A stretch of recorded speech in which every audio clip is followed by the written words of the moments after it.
Pantaskah kau pergi tanpa seizinku, lalu kau kembali ke orang tuamu?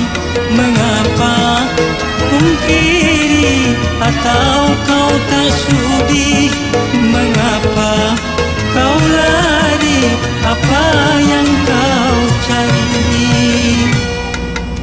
Untuk apa lagi kita bertemu kalau luka hati makin menjadi? Kalau luka hati makin menjadi.